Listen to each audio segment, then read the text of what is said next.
The DFS studio is brought to you by DraftKings.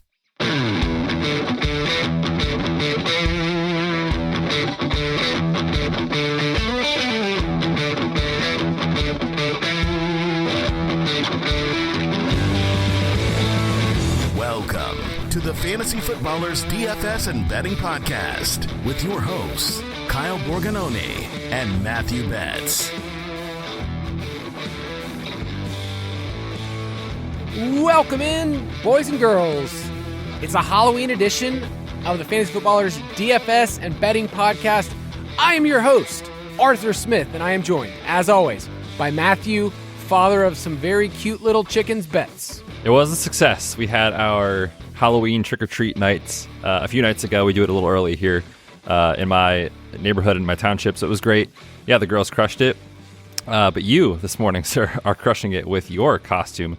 And I got to say, Arthur, you know, it's really nice of you to come on this fantasy football podcast because I know how much you absolutely love fantasy football. It's a passion of mine. I'll just say on behalf of the Falcons, behalf of my entire family, it is really great. It is such a great thing. It's how I make my decisions. But the way that I make my decisions is the opposite. I will do anything in my power to screw over fantasy managers, Falcons fans, and our owner, Arthur Blank, who has invested millions of dollars in these first-round draft picks. Screw them all. As I said. What's so funny is that, you know, as an audio-only show, no one really sees you. But Kyle is dressed up in what is a fantastic Arthur Smith getup. Go to his Twitter, or I guess it's his profile now, on X, and look for the picture because, dude, you're crushing it this morning. It looks good. You got the mustache going. You got the Falcons hat. Your headphones are like a perfect replica of basically like a headset. So this is just great. Yeah, I was pretty fortunate to have the entire Arthur Smith starter kit, the starter pack of Falcon stuff as a Falcons fan. You're missing a vest. Shaved my face. Yeah. I did have a vest. Didn't have the Falcons logo on it, so I didn't want to go there. But shaved the face right after the wife left for work today. And I won't tell you that I'm also wearing like khakis and like red and black Nike shoes that no one will see. You won't even see it. But I just had to get fully into character. So yeah, it's one of my favorite episodes we do on the main show. And now that I am remote, I still have to participate. I'm a big Halloween guy, big, dress up guy. And yeah, nothing better than Arthur Smith, who came out today and said, I will not say anything, right, about my starting quarterback. No. He said he will tell us on Wednesday who is going to be starting for the Falcons. So we just got to wait a day. I feel like I read into that, which I think we do as people that love fantasy football, but like read in his tone. It's like, I'll tell you on Wednesday. Oh yeah. He was busy. He was not happy with all the questions. I don't know if you watched his presser or like saw any clips of it. He like sidestepped every Ritter versus Heineke question imaginable, quoting the concussion and then Desmond Ritter's health is the main priority, which, I mean, it should be, obviously, but, like, clearly does not want to give an answer, and he's like, oh, no, I have no idea what to do. So, I don't know. Do you ever read on who it could be? So, it's at home. It's against the Vikings, who are Kirk Cousins-less. Dude, they're 5-point favorites. I think he's going to look at some stat that just said Desmond Ritter's had one loss in a home game and just put Ritter back in. Just because they've installed so much game planning with him. Heineke's not good. He's fun because he's wild. He's Gardner. He's a less wild Gardner. So he's not the answer long-term. Ritter's not the answer long-term, but could have told you that before the season. We are glad that you're with us. We're going to turn the page and look at week 9, talk about our salary standouts, the slate. It's another ugly slate, but the last couple of weeks have taught us something that just because the totals are low doesn't mean that you can't mine out fantasy gold. And for DFS, we're just trying to find a couple of games that go off and just attach ourselves to that. So we'll talk about that, the state of the main slate, but let's review our cash lineups. Straight cash, homie. So Betz and I arrived at pretty much the exact same lineup. Okay, so there's a couple of decisions on this past weekend slate that really, I think every single person thought of like, okay, there are really good running back plays. And we zeroed in on Breece Hall, and like 80% of the field play Breece Hall. and Alvin Kamara is head and shoulders above everyone else. That felt really good. But 3 running back builds were kind of what we said projected the best. And I texted Betz, I don't know, an hour before lock, and I go, hey man, I'm mowing the lawn. I'm blowing leaves here, and I have some thoughts about Tony Pollard. And you basically told me you said you do you. I said, you do you, man. What's funny is I'm just like picturing you out in your lawn. You've got your phone on the DK app in one hand. You've got the the leaf blower in the other hand. You're not even paying attention to what you're blowing around your yard. You're just setting your lineup. But yeah, man, it was a super strong running back slate. We talked a lot about, the Kamara, Breece Hall plays were in there. You could have gone Tony Pollard was great. So there was just so many options. Pacheco was popping for a lot of people in terms of a play. So there was really strong plays. So I did go with that 3 running back build. I landed on Breece, Kamara, and Tony Pollard. And if you would have told me after lock that the Cowboys were going to score 40 whatever points, I'd say, sweet, Tony Pollard must have had a great game, right? Right, Kyle? Right? And he did not. So I'm losing lots of money this year on Tony Pollard. It's been fun. It's been great. I've loved it. So that's where I landed. And the other thing that for me, I think that was the really tricky part of the slate was the decision after we got the news that Purdy was in, which happened after we recorded on late in the week, that it was like, okay, well, I'm going to spend up now, and it's either Hurts or Lamar. And I ended up going with Lamar. Just, there was still some rumblings of like the Hurts knee issue. Wasn't sure how much he would run. Awesome spot for Lamar against the Cardinals. And again, if you would have told me they're going to score 30 plus points against the Cardinals, I say, sweet, Lamar must have done something, right? And it was all Gus Edwards. So awesome leverage play if you landed on Gus. But switching, to Lamar from Hurts really cost me a lot this week. Yeah, that was tough for me. I actually had Lamar, and I hit the cash line thanks in part to building in a little bit of upside in my lineup. And that's something I wrote about. If you want the full write-up, my DFS cash lineup review, I go through my lineup each week. You see my results. And I was fortunate to switch onto Jamar Chase from Pollard and to not play the Falcons. And this is just, guys, I don't even know if this is the right process because I went against projections, I went against opportunities, and I went against my home team. But I've found that when you count on the Falcons, they don't come through. So I did the opposite. I did like a happiness hedge where I said like, oh, if the Falcons go off, they go off. But of course, they got Will Levis and destroyed on the road. So it was a pivot from me. I was fortunate enough to land on Chase that gave me some upside. And dude, I had quite a sweat that you were a part of that I just kept going back and forth. I was first place in a tournament for a couple of girls for a while. And it was quite frustrating because one, the very last 30 minutes, I was sweating at a Wendy's, which, we all know that's prime DFS territory. But I was in first place until I got Trey McBride on the very last catch, and it swung a couple $1,000s for me. But I still ended up really good in tournaments thanks to Sam Howell on the Eagles game is the one game that I locked onto. Had Gus Edwards in the lineup, somehow had Jahan Dotson. So I had a pretty good weekend. It could have been even better if Trey McBride just would have chilled out just a little bit. Like he went for 25 points, like 20 points, and I would have won that tournament. Dude, I played 0 Trey McBride in tournaments. I thought he was quite honestly like a terrible play. Just, cheap tight end, chalky, like gonna be in the smaller field stuff, 30+%. It's like, okay, if he gives you 6 points, then he doesn't bury you and you're good. But man, he came out and he played well. It'll be interesting to see kind of what things look like moving forward this week with the potential quarterback change for the Cardinals. But yeah, Trey McBride's usage was awesome. I thought he looked good, and he was rock solid in cash. So yeah, that was what a world, right? Where like in DFS, Trey McBride is the thing that costs you so much money. It's like, man, come on, dude. I feel like any other week he goes out for 2 for 24 24 yards and that's it. I felt so good, but not this week because I didn't play McBride in that lineup, but played Ferguson. I played McBride in cash, and then McBride was the one at the very end where I had CMC. I had leverage on the field. I was in first place. CMC had a good game, and then on the very last play, I had that. So, still great week, and we had a great week for some of our listeners.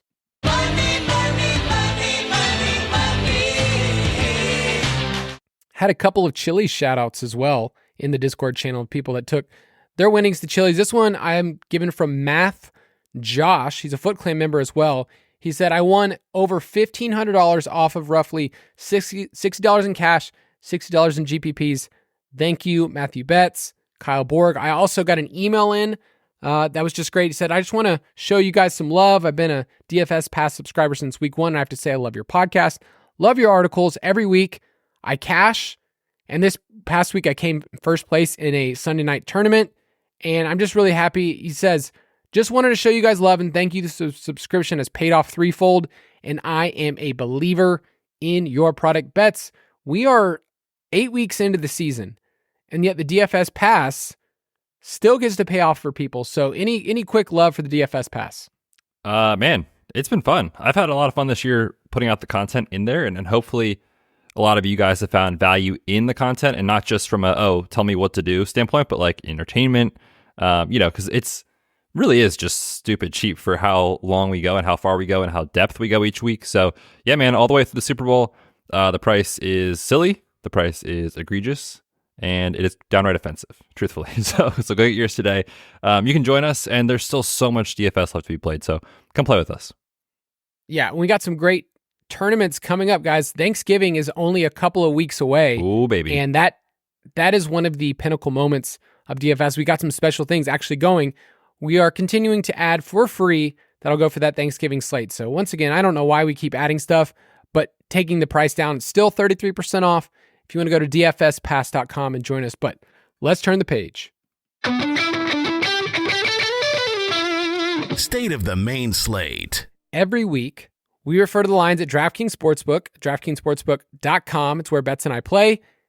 We're going to check in with a couple of wagers, and I want to check in with one that made with the people. It was one of our props this past week. It was Javonte Williams over, and the line was at 10.5 when we gave it out to people. Betz, he hit the over by the second quarter.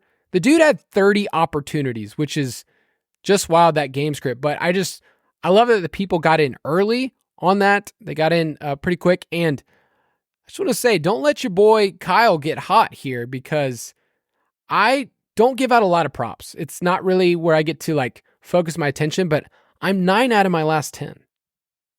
Hey now. Hey now. Don't let me get hot. And what's so fun is that a lot of years I'm just like, dude, are we really doing this? Like a couple weeks ago in the London game, it was the Ritter over. I was like, Kyle, please no. And a cash, man. So yeah, you've got a great read on the board right now. Seeing it clear as day. You're locked in. So I love it. But yeah, man. Also on Javonte, very fun to see him look healthy. Like, he had the hip issue early on, obviously recovering from the major ACL injury, but clearly over the last 2-3 weeks, like, it is his backfield. So I'm interested to see kind of where the prop market sets his lines and all that stuff moving forward. They're on bye this week, so we won't get it this week, but next week coming out of the bye, you really could see Javonte continue to be unleashed. So good stuff there, especially if you have him in best ball. Just want to give a shout out in general to the props. So this week, 8-5 again. Really feel like, we kind of had a hot start, then we had a lull for 3 weeks, kind of ticking back up thanks to Borg's, laser focus on these lines. So it's been fun, man. I think it's a good way to kind of have an extra sweat on Sundays in addition to the DFS stuff. So I've been having a lot of fun with it this year. Were you sweating the Josh Jacobs last night, which we hit the under on his rushing, but man, it was terrifying. I thought we were dead. We had, what was it, 63.5, and man, it felt like he was at 60 yards for an hour, 2 hours. Like, he was just there like midway through the third quarter or something like that, and I was like, okay, like, this was a loser. But thanks to the Raiders looking completely incompetent on offense, they had to throw every play and just completely abandon the run, which is something they have done this year, and Josh Jacobs has had to deal with in his career as a Raider. His wins and losses splits with his rushing. He's like one of the most game script dependent backs in the NFL. So it was, I think, the right process. I think we truthfully should have lost that, but we got very lucky, and that's just how it goes sometimes. You found a quote today. Josh Jacobs was asked if he has any ideas of what could spark the Raiders offense, and I quote, he said, "I don't know. It ain't my job." So what a joke of a team, by the way. Like, we're going to talk about him later. Oh, we will. I'm assuming, this is just a guess, I'm assuming you don't love their team implied total. I mean, why would you? They haven't hit it yet this year. They've got a negative 82 point differential going back to the start of last year. Is it time for our boy, our king, Aiden O'Connell, to be under center? I mean, as a fellow mustache man currently, I welcome. Which, by the way, your mustache actually looks very much like Aiden O'Connell's. I feel like he's like got a tubby face. I don't know if it's I not like your face, that. just the stash. Okay. So if you were just to take out the rest of my face, but replace the stash, I would be totally fine. Let's turn the page. Talking about week 9, we have 4 teams on bye. So Denver, Detroit, Jacksonville, San Francisco. So, man, I have a home league team that has CMC and Gibbs on bye. So I'm doing quite fine at running back, let me tell you. We do have an interesting slate because apart from just the normal Thursday night, Sunday night, Monday night game, we also have a Germany game that we won't be using. So Miami and Kansas City, if you want to play the showdown for that game, by all means do it because that is a fun game. It is not included on the main slate. And I know there's some people in Discord that play the giant slate, the Thursday through Monday slate. Attack with that game. Like that game in Buffalo and Cincinnati are 2 games that are just awesome, super fun from an NFL, but also for DFS. You and I will not be highlighting those games for the main slate because it's not where we play cash. It's not where the majority of the field does. But this slate is dominated by doo-doo quarterbacks. And I mean like a lot of backups. So Betz, you tweeted this out the list. Give me the projected quarterbacks for this week 9 main slate. Oh, baby. This is preseason NFL, folks. It is going to be a time. I'm actually very excited on this slate. It is going to be Geno versus Lamar, which is fun. We like that. It is going to be Clayton Tune versus PJ Walker or Dorian Thompson-Robinson. They still haven't told us yet. Sam Howell and Mac Jones. Okay, fine. Brett Rippon and Jordan Love. Baker Mayfield and CJ Stroud. Jaron Hall, question mark, for the Vikings against Ritter or Heineke or both. Tyson Bagent against Derek Carr. Gardner Minshew versus Bryce Young. Dak and Jalen Hurts is going to be awesome. And then Daniel Jones and Jimmy G. So it's like, man, do you just ignore everything and play one of Lamar, Dak, and Jalen Hurts? Because that's really what it feels like early in the week. Yeah, there are a couple of value options under 6K on DraftKings that I think can get there. And I just want to say that there are 2 really schools of thought with DFS where last year felt like a year where you had to pay up at the position. Like it just felt like every single week, the high price guys were paying off and you needed them because they were outdistancing themselves from the field. This year, I feel like we've gotten a plethora of quarterbacks that have done well in large field tournaments. Desmond Ritter twice this year was in a Millie Maker winner. This past week, I had a ton of success with Sam Howell, who was only 5,200. And then there's a couple of guys. CJ Stroud's had weeks where he's gone off. Jordan Love. It can work with cheap, gross players, but it kind of depends on if the Lamar, Dak, Hurts tier goes off. So we'll talk about that in salary standouts. It's interesting. So there are no games currently above 50. In fact, on the main slate, the highest total right now is at 46. Is that still standing?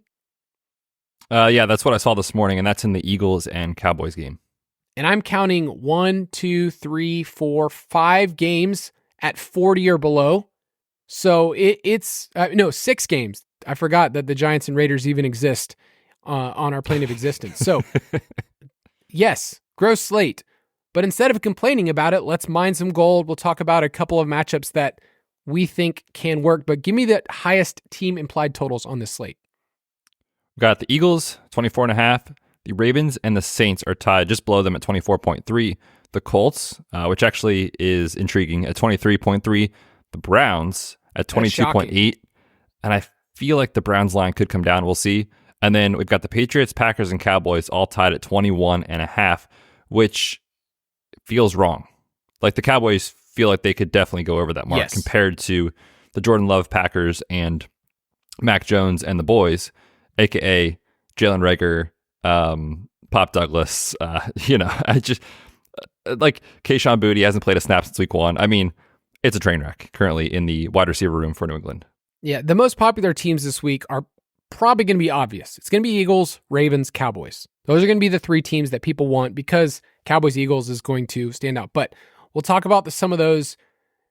Eagles and Cowboys looks like the most popular game to stack because this Cowboys team just went bananas. I mean, that game against the Rams this past week was over by like the end of the first quarter. Like it just destroyed them. And then now we get the news of it's probably Brett Rippon this week. We don't know, but we'll find out. So Cowboys seem like a team that like you want to lean into, and then the Eagles are just killing it as well. So is that like far and above the best game this week? Yeah, I think it is. And the last couple of games between these two teams have gone off. So over the last 2 years, the scores have been 26-17, 40-34. Now that was the Gardner Minshew game last year, like in week 16 or 17 when they rested some starters. The Eagles did. But then 2 years ago, 41-21, 51-26. So these games have been very high scoring, and on a slate like this, it sticks out like a sore thumb. So I'm interested to see kind of what roster percentages look like when we get to Friday, Saturday, because it's clearly the best game environment on the slate. The Cowboys also have this narrative around them that like when there's a big game, they just don't show up, and they're at home. I think we saw this, I think we saw them feed CeeDee Lamb, but then it was like, I still don't know what Tony Pollard and the rest of the offense is. We'll talk about Pollard because he is very cheap. Both sides priced him down this week, and he looks like an interesting tournament kind of play, but the Cowboys just need to show up and target CeeDee Lamb. I think Brandon Cooks is an interesting dart throw. Your boy Turd Ferguson came through this past week, and then Dak is too cheap for this being the best game on the slate. So Eagles and Cowboys. That's his nickname. It's a funny name. It's so good. I forget why that happened. I know obviously it came from the main show, but I don't remember what led to it being Turd Ferguson. Oh, it's the SNL bit from Celebrity Jeopardy. Oh, that's what it is. Okay. It makes you laugh every time. And you just say it like it's no big deal. I guess. So I have a shout out to somebody in my home league, Brian Everett, funny dude. His team has been Turd Ferguson for like the last like 7 years. And so like in our group text, it's just, you don't call him anything else other than Turd. And he owns it. And real quick too, on that Eagles game, that opened at 3.5. Money came in, moving it towards the Cowboys. It's now at +3. So I think the Cowboys are live to win this game, and it should be a fun back and forth. I'll say the next most popular game is going to be Seattle at Baltimore. Seattle, you have a lot of pieces to sort through and figure out like, where do I go? Which one of the wide receivers? What are they doing at running back? Because we saw Charbonnet actually take the lead this past week. We'll see what Ken Walker's status is on the injury report. But it seems like if you want to attack that game, you stack Lamar, you skinny stack Lamar with, Andrews or Flowers, and you figure out this Seattle wide receiver on the other side. So I know we'll be previewing that game later on in the week, but it seems like that will be one of the more popular ones as well. Let's take a quick break, and we'll be right back.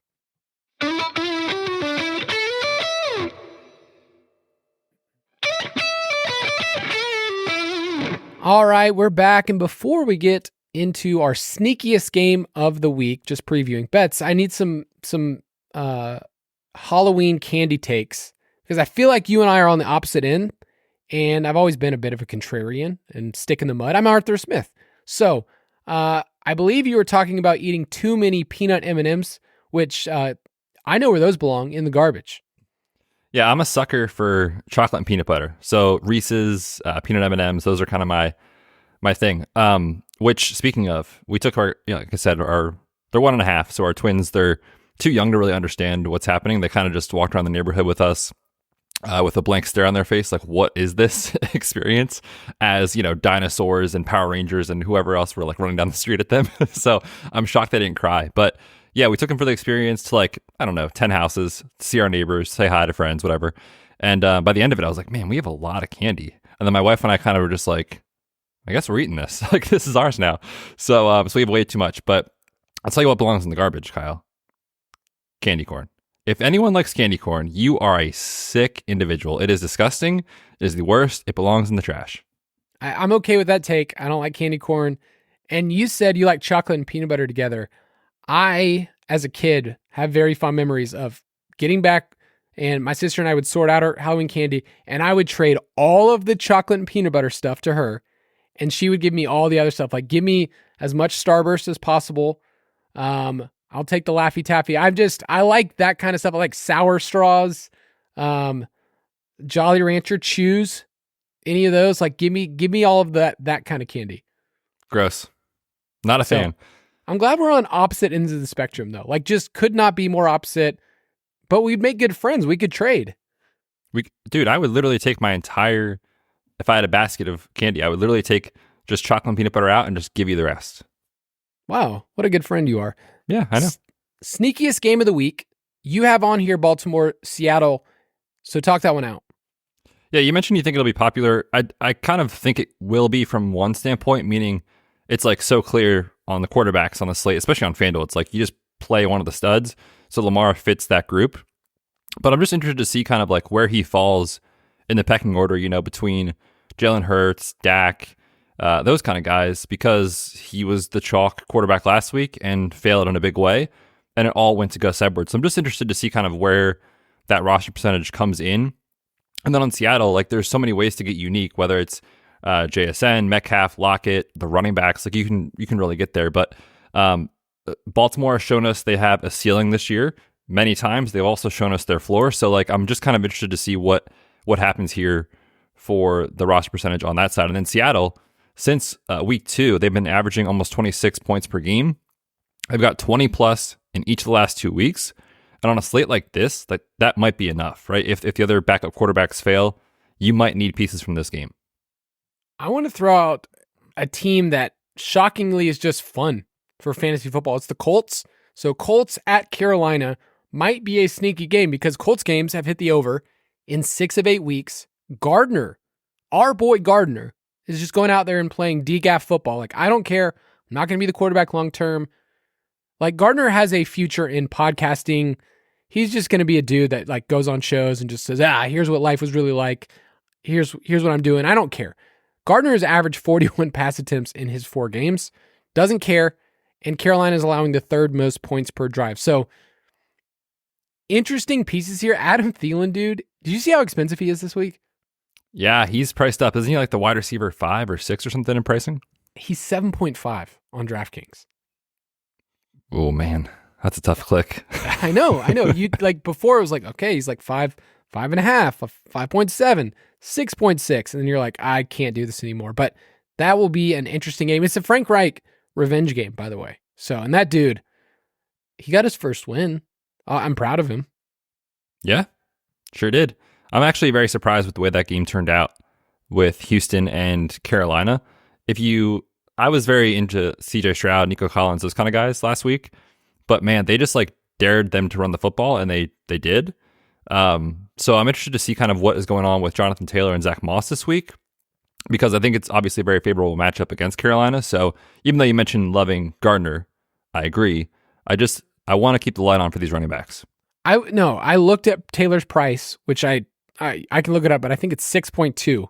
And that is a great price in a great matchup against a terrible run defense.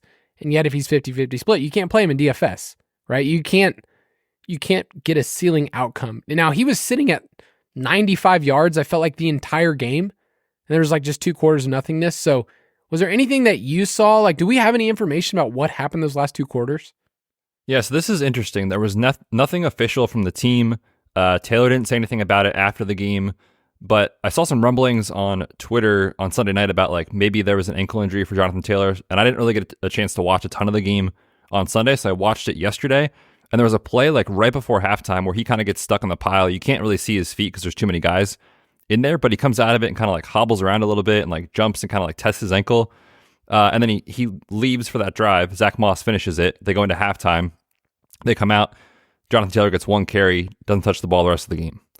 So, I don't know, man. Afterwards, Steichen said that they were just going to ride the hot hand.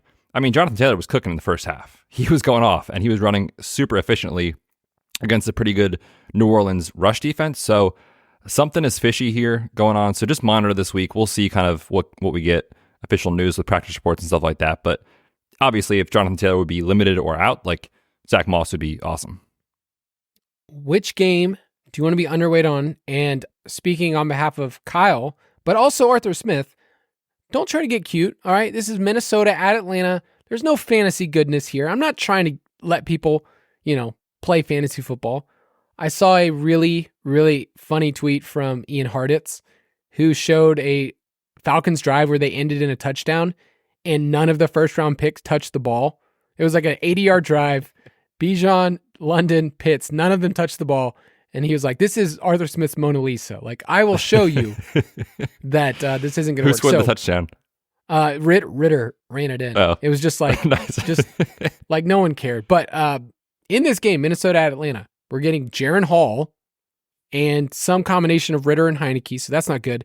Falcons games have hit the under in 6 of 8 weeks, and I think that's actually one of his like life goals, just like on his sheet, like his vision board for the year for Arthur Smith is like, if I can hit the under in 80% of my games, I am winning in life.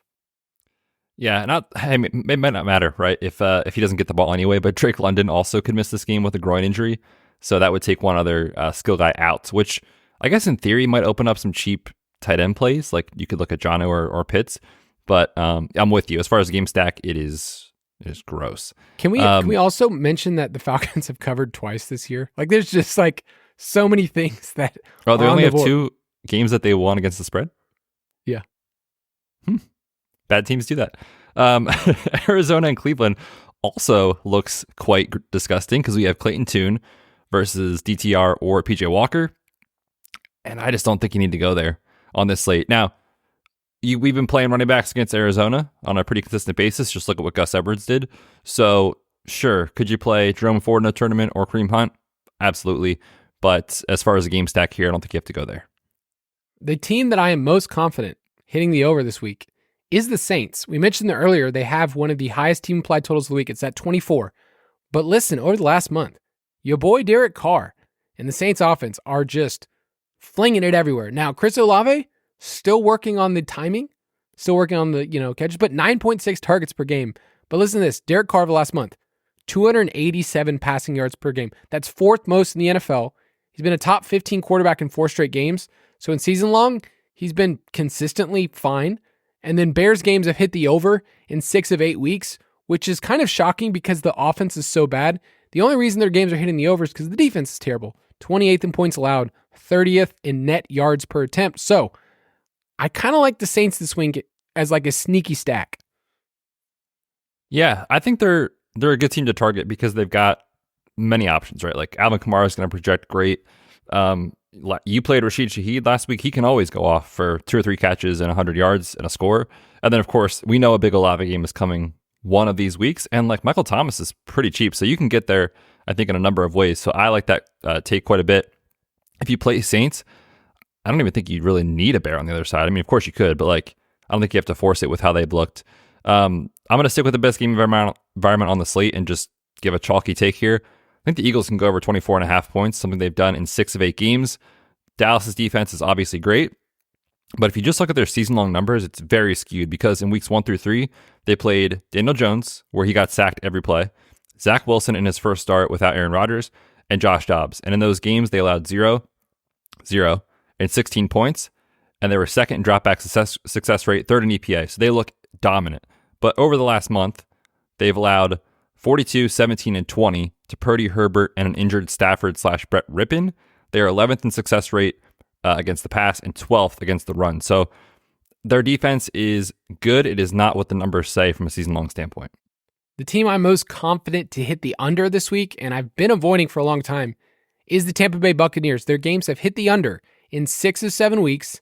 They average just 17 points per game. That's 27th. And I feel like Dave Canales, he's the offensive coordinator, come over from Seattle. Similar approach. Let's slow things down. Let's run the ball inefficiently. Tampa Bay games are just averaging 35.5 combined points per game.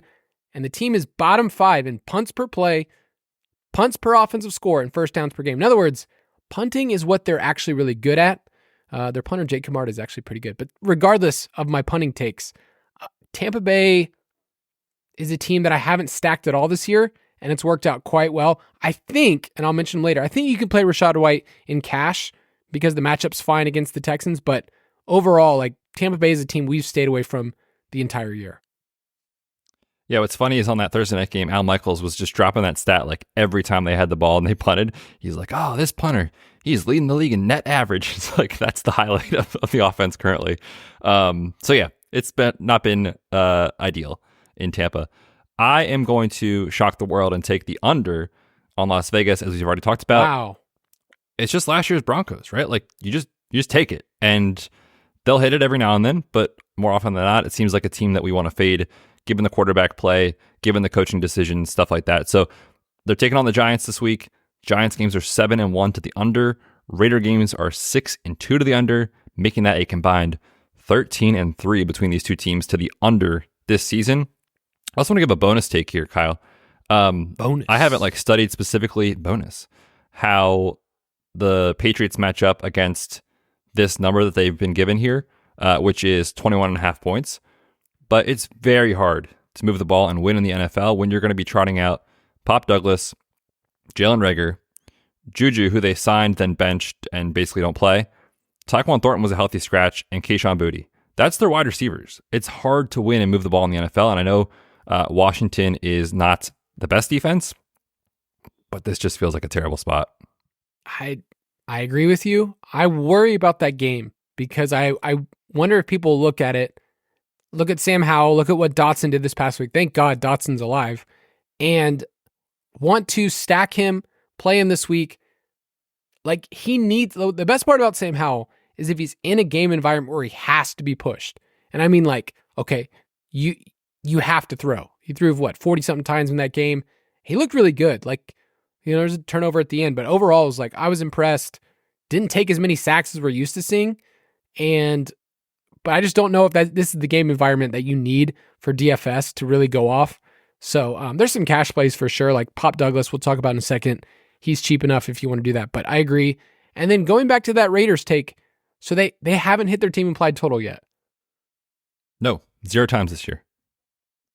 That's not good, Josh McDaniels. Now they're on a short week. Yeah, this is not a good team. Also, Giants have a terrible offensive line. This game could just be doo-doo.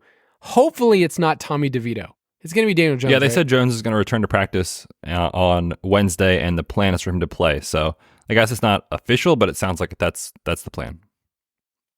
Tommy DeVito was somebody who straight out of the 1940s, 1950s, just living in New York. That's where they plopped this guy from. And I don't know if you watched the end of that game. It was so bad.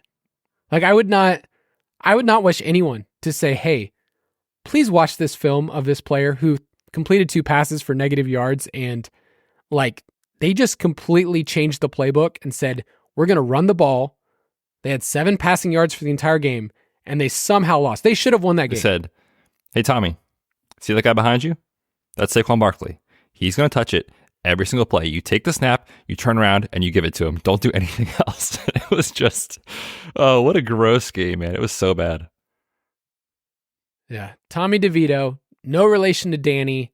Sounds like somebody in your, 3rd period English class. Tommy DeVito sits in, just not. So let's move on.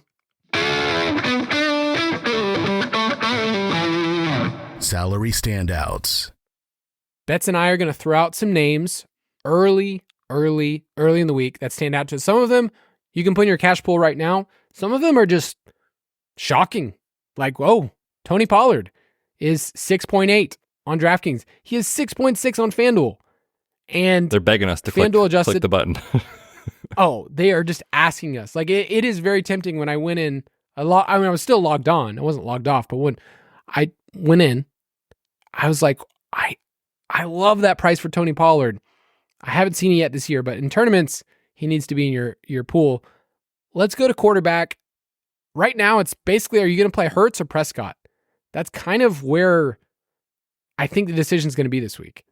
Or Lamar. I mean, he's in the conversation too, but I lean with those two that you mentioned, Hurts and Dak, just given the game environment, right? And with Dak, you save some money on DraftKings, relatively speaking. On FanDuel, I think he's priced too close to the other guys that I'd probably just pick Lamar or Hurts. But Dak's been great, man. This year, he's really played well. And, they've kind of had weird game scripts where like sometimes they blow out teams, they don't have to throw. Sometimes they choose to lean into the pass and they play very well because of it. So, he's 7th actually in adjusted efficiency, which looks at completion rate over expected and EPA this year. He's playing at a very high level.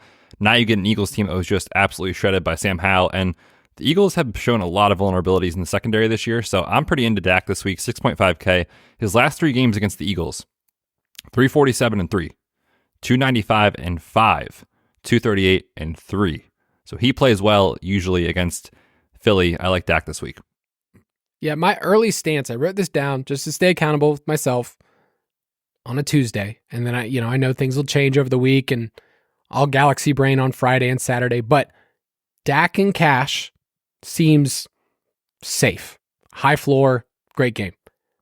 Lamar in tournaments feels like something that I think I want to lean into, especially if people are burned after last week. I get it if you're burned, but Lamar in tournaments feels like something I want to do. Now, play all of them. They're all great, but that's my first early stance in the week. Sam Howell stands out to me. On FanDuel, you cannot play Sam Howell in cash at 7.4. He's the QB4 if you take out Fields and Kyler Murray. Like, they boosted his price a ton. It's what FanDuel always does. 5.8 on DraftKings can be tempting, but I just don't feel like his floor is high enough in a game against the Patriots that could be a slog. But he's interesting. The salary stands out. And then I want to throw out another game that has 2 players that are so cheap. So cheap. Gardner Minshew at 5.2, Bryce Young at 5.1. That's a game I threw out earlier. Do you think that's one of those, you can't do it in cash, but perhaps if this game hits the over, you can get like a cheap stack out of it? Yeah, I think that's one way to look at it. The issue is, if you're playing Young, he hasn't really shown a ceiling at all this year, and he just hasn't gotten there for fantasy. So like, do I think this is the week? I don't know, man. Maybe, but probably not, right? Especially if Hal goes off kind of just for, a little bit more. If one of these other cheap backups beats him, like, I just don't feel like he's a piece you need. I am interested in Minshew for the reasons you said earlier, where their pass rate and pace, they'll be there. And, this is a spot where they certainly could succeed. So I don't mind Minshew. I'm not super into Young. However, I do want to point out it was actually his best game from an EPA standpoint. Yes. PFF pass grade standpoint, like all that stuff. So maybe we're seeing a little, post-buy, little rookie emergence here for Young, hopefully, which would be great for the pass catchers. Yeah, coming out of the bye, 71% completion rate, QB rating over 100, his first game doing that. He did take 6 sacks, by the way. Like, that's the part of the game that I've just mystified, how Houston did not just finish that game and they kind of hung around and they ended up losing. But it was nice to see Bryce Young have a pulse, win a game. So those 2 quarterbacks are interesting. But like Betz said, on FanDuel, you should probably pay up. Just pick one of the top guys. At running back, we do not have CMC on this slate. And on the expensive side, Kamara is still not expensive enough for what he's done over the last month. I mean, he's been unreal. So he's 8.1. We mentioned that game earlier that the Saints have a 24 team implied total. So Kamara is going to be a great spend up option. Saquon, I mean, when you're getting 38 carries or whatever he got, that's going to project well against the Raiders, who have been a run funnel. You saw it with Jahmyr Gibbs last night. So Saquon at 7.9 is fine. And then what else do you like this week other than those 2 who are like the clear spend up options? Yeah, those 2 are great. I also want to throw out Chuba is interesting. Now, this one is going to be one to monitor throughout the week and see kind of if we get any information on what the split is going to look like moving forward. But last week, Miles Sanders touched the ball 2 times. That's it. And they signed him to a somewhat lucrative contract in free agency that now in hindsight looks absolutely horrendous, because when you look at the efficiency stuff, Chuba's been way better compared to Miles Sanders. So I don't know that you can really count on that massive of a split to continue moving forward, but I do think Chuba is the leader in the clubhouse at this point. And so for tournaments at 5K, I think he's interesting. I'm not sure you can go there in cash, but he is definitely an interesting tournament play against Indy in a game environment we like. Yeah, there's not a ton of cheap options that I feel super confident in. Like, the Rams running backs are still splitting a little too much. They're on the road against the Packers, so can't really do that. If you move up a little bit, I think that there is some value. Like, Rachaad White is going to get a ton of opportunities against Houston, who's one of the worst tackling defenses in the league. So that's intriguing. I do like the Browns running backs, but they're splitting as well. Like if I knew it was just Jerome Ford, then at 5.3, like he's a great play at home against the Cardinals. So keep those guys on your radar. They're at least interesting. But yeah, White and Pollard are the two that stood out to me on FanDuel that are below 7K. But on FanDuel, I always tell people just pay up. Pay up for a couple running backs. Get Kamara, get Saquon, and move on from there. At wide receiver, A.J. Brown keeps moving up in price, and deservingly so. He's at 8.6 as the most expensive wide receiver on this slate. We don't have Tyreek Hill, so you don't have to worry about that. You don't have Jamar Chase. You don't have Stephon Diggs. And there's no Justin Jefferson. So it's getting to the point now where you're seeing these wide receivers carry such a high ceiling that you have to think about paying up for at least one in cash. So between A.J. Brown, Cooper Kupp, and CeeDee Lamb, do you have a preference this week between those three guys? You mentioned he's the most expensive wide receiver. He's the most expensive player on the slate, period. More expensive than Lamar, Hurts, the running back. So yeah, I mean, he deserves it. But you can't play Cooper Kupp in cash without Matthew Stafford. There's no chance of that. So it's between, I think, those two guys that you mentioned, Lamb and A.J. Brown. It's hard to really give a take because they're both super awesome. And we saw Lamb ceiling last week. So both these guys can pay off this tag easily. I'm not sure which one I'll play in cash, but I think I will play enough of them in tournaments that I will try to cover my bases. Yeah, the answer is probably yes. That's probably the best way to say it. Last year, Lamb at home against these Eagles, 10 for 120 and 2. I remember it very well. It just feels like every single week for A.J. Brown anyways. But yeah, those two I think are firmly on the radar. I mentioned Adam Thielen. I wrote down, holy crap, Thielen is 7.5K. That's expensive, but it is against the Colts. So I think the price is justified. I just hate paying it now when I knew, I used to be able to pay, whatever for it back in the day. So Zay Flowers is going to show up again. I think people might be a little mad after what he did last week and his ADOT. And 67% of his targets are either 10 yards or in. So it's kind of frustrating because the Zay Flowers we're getting, he's still getting deep shots, but intermediate targets, he's like behind Nelson Aguilar on that team. So I wish we got more,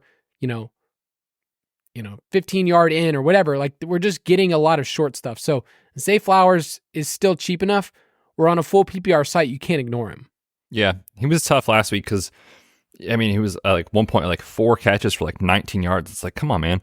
And for, 3 weeks or so roughly before that game, he was actually being used down the field more. So they kind of reverted his role again. So yeah, it's one of those things that like the target share is going to look great. The efficiency may not look incredible, but he'll pop in projections for that reason. So we'll see. I also want to throw out Pop Douglas. We talked about just in general, like it's really not good in New England. Devontae Parker is in concussion protocol. Kendrick Bourne sadly tore his ACL. He's been great this year.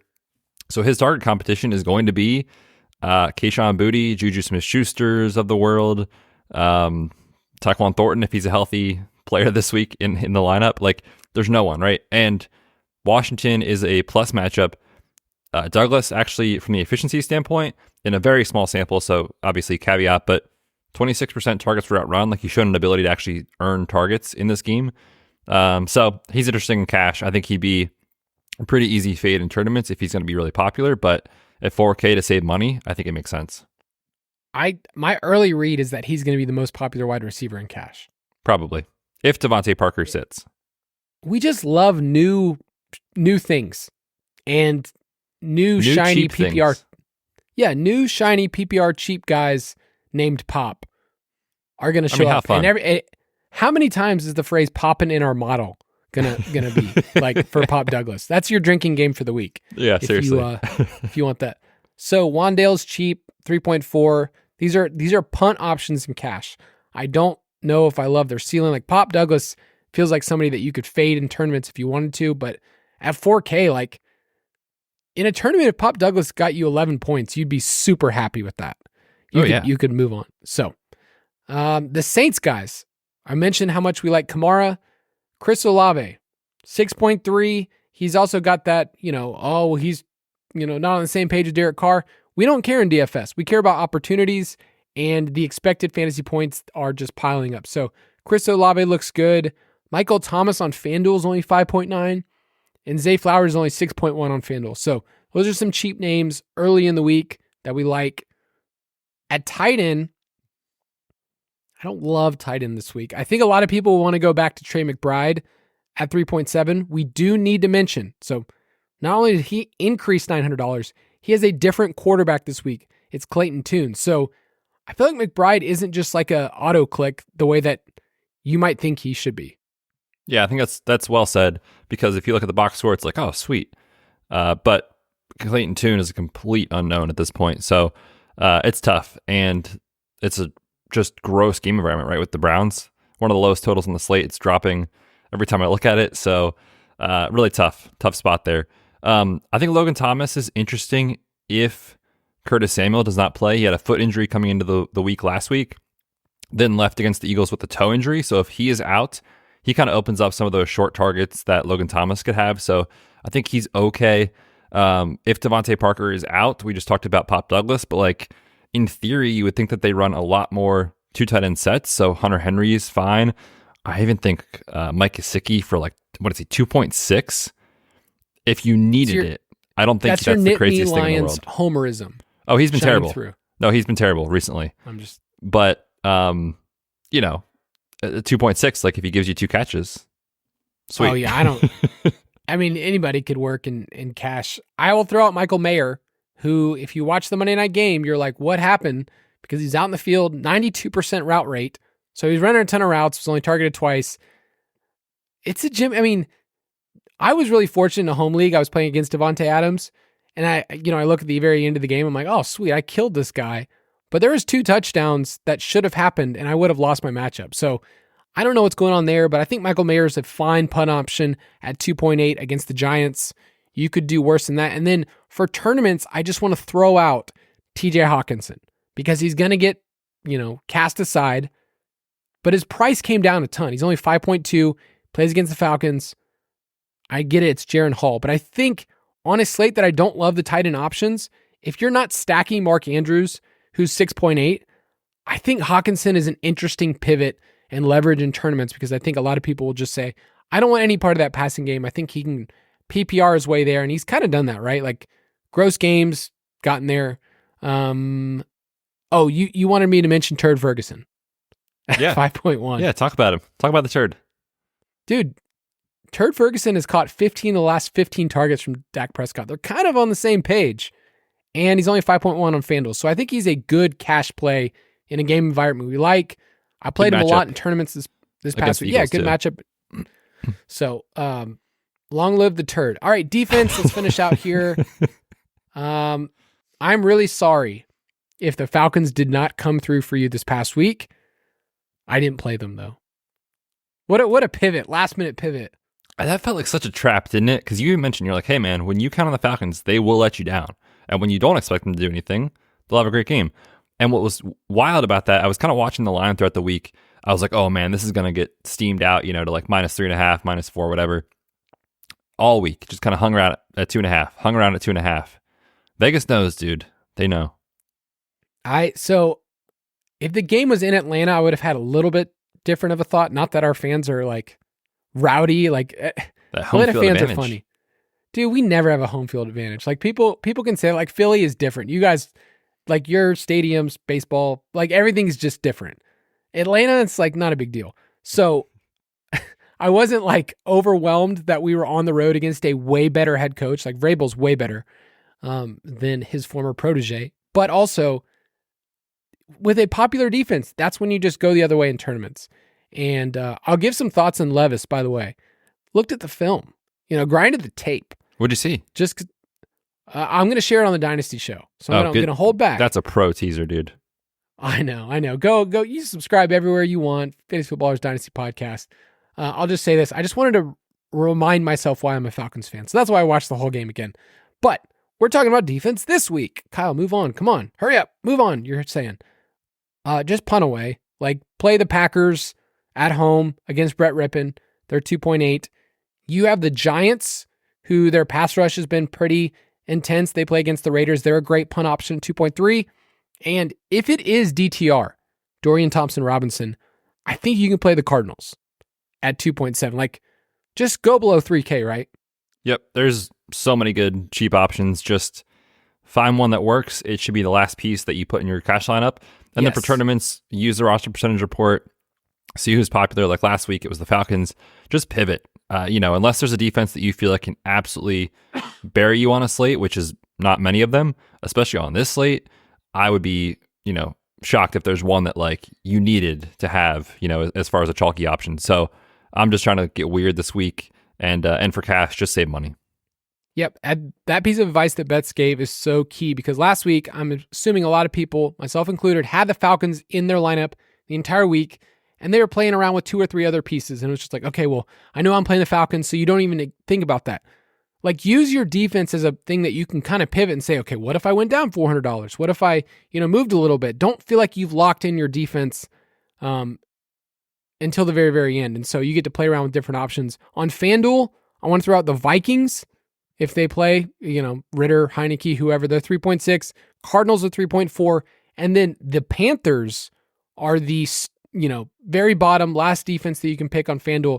3.2 at home against Gardner Minshew, who has been a turnover machine. But make sure you punt away at defense, and we will talk later on the week some different options that you can look up in tournaments. But if you want to play with us, go to ballersdfs.com. You go to our DraftKings League, Fantasy Footballers DFS, Borg, and Betz. You can enter a contest, play with us, ballersdfs.com. Betz. For Arthur Smith, you can sign off for us. I would be happy to, Arthur. Yeah, happy Halloween to all of you out there. Hope you enjoy whatever you're doing, your festivities. It is a spooky slate with all these backup quarterbacks on it. I'm excited to break it down on Friday. We'll catch you then. Have a great week. Thank you for listening to another edition of the Fantasy Footballers DFS and Betting Podcast. Don't forget to visit us on the web at thefantasyfootballers.com.